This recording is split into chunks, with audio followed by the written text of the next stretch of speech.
Hoje vamos mergulhar uma ideia tão potente que basicamente virou a filosofia de cabeça para baixo. Falo, claro, de Karl Marx e Friedrich Engels. E para entender essa reviravolta, nada melhor do que começar com esta frase famosa. Ela é, na verdade, a chave de tudo. É o ponto de viragem entre o simples pensar sobre o mundo e o agir para o transformar.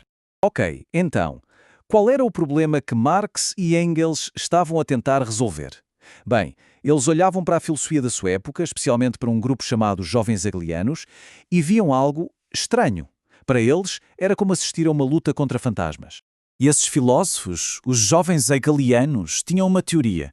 Acreditavam que a raiz de todos os problemas da humanidade estava nas ideias erradas. Coisas como a religião, os dogmas, a falsa consciência. Na cabeça deles, as pessoas eram prisioneiras dos fantasmas dos seus próprios cérebros.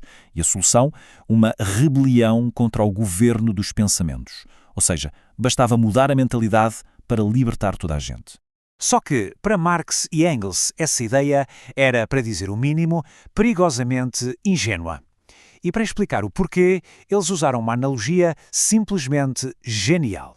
Imaginem só, um sujeito que está convencido de que as pessoas só se afogam porque estão possuídas pela ideia da gravidade. Ele acha mesmo que se conseguir provar a toda a gente que a gravidade é só uma superstição, um conceito na cabeça, ninguém mais se vai afogar. E então, ele passa a vida toda a lutar contra o quê? Contra a ilusão da gravidade. O ponto crucial é este. Ele está a combater uma ideia e a ignorar completamente a força física bem real que está a puxar as pessoas para o fundo. Pois bem, Marx e Engels argumentaram que os jovens hegelianos estavam a fazer exatamente a mesma coisa. Estavam a lutar contra conceitos, contra fantasmas filosóficos, enquanto o mundo real, com os seus problemas bem concretos, era completamente ignorado. Estavam a lutar contra sombras. E essa luta contra as sombras leva-nos diretamente a um dos conceitos mais importantes deles, a ideia de ideologia. Então, o que é ideologia para Marx e Engels? Não é só um conjunto de ideias, não. É mais como um sistema de crenças que funciona como uma espécie de falsa consciência. Uma imagem distorcida, invertida, da realidade que nasce das nossas condições de vida materiais. Eles usam uma metáfora fantástica para explicar isto. A câmara escura. Pensem numa máquina fotográfica antiga, daquelas que projetam a imagem de cabeça para baixo. A ideologia, para eles, funciona exatamente assim. As nossas ideias sobre tudo, moral, religião, política, não surgem do nada. Elas são um reflexo, muitas vezes invertido, da nossa vida real, material. Isto é fundamental. A nossa consciência não cria o nosso mundo. É o nosso mundo que cria a nossa consciência. Ok, então se começar pelas ideias, pelo céu, está errado. Qual é a abordagem correta? Qual é a alternativa? A proposta deles é uma inversão total. Em vez de começar lá em cima, no céu das ideias, da consciência de Deus, e descer para a terra, como fazia a filosofia alemã, eles propõem ao contrário. Vamos começar aqui em baixo, na terra, com pessoas reais, de carne e osso, e a partir daí subir para entender como as ideias se formam. Este é o método materialista. O ponto de partida? Indivíduos reais. Depois, o que fazemos? Analisamos a sua atividade material, ou seja, como é que eles produzem aquilo de que precisam para viver. A conclusão?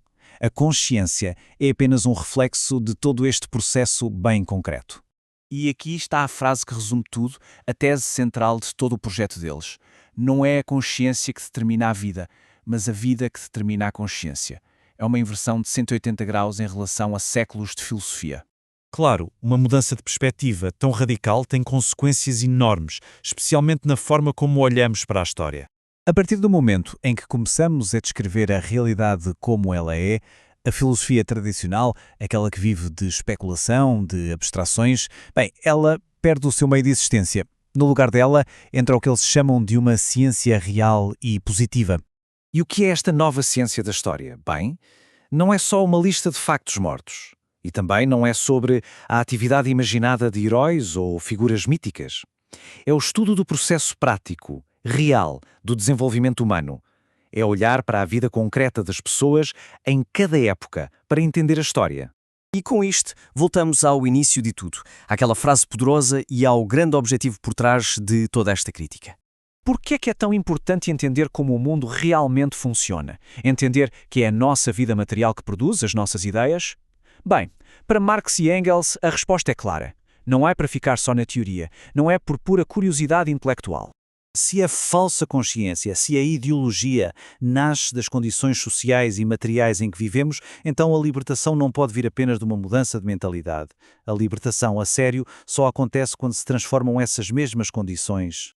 O que nos leva à pergunta final, a provocação que Marx e Engels deixam no ar e que muda tudo. Se é a vida que determina a consciência, então, o que é que tem de ser mudado primeiro? É uma questão que nos obriga a sair do mundo da interpretação e a entrar no mundo da ação.